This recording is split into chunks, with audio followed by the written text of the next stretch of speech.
Yo soy Bárbara Sinigaglia, soy parte del grupo de genética evolutiva de las poblaciones y nosotros en nuestro grupo miramos la evolución genética de las poblaciones tanto con análisis bioinformáticos como con análisis y experimentos en el laboratorio.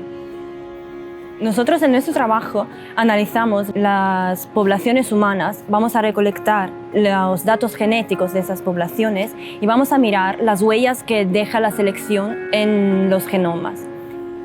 Para entender mejor nuestro trabajo, si vamos a imaginar una población ancestral y vamos a analizar la historia evolutiva de esta población, podremos ver cómo esta evoluciona a lo largo del tiempo según unas presiones selectivas que puedan ocurrir.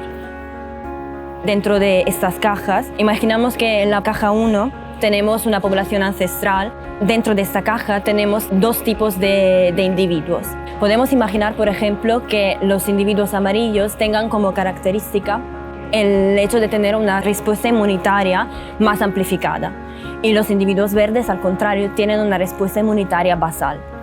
Si a lo largo del tiempo llegan unos patógenos o una epidemia, lo que pasa es que la población reacciona a esta presión selectiva y entonces lo que vemos a lo largo del tiempo es que los individuos amarillos empiezan a crecer en frecuencia y al final, en la caja 3, tendremos individuos, la mayoría amarillos y muy pocos individuos verdes. Nuestro trabajo realmente empieza aquí. Nosotros recolectamos datos de poblaciones reales y actuales. Entonces, si miramos solo los individuos en la caja 3, podremos reconstruir lo que pasó en la caja 2 y en la caja 1.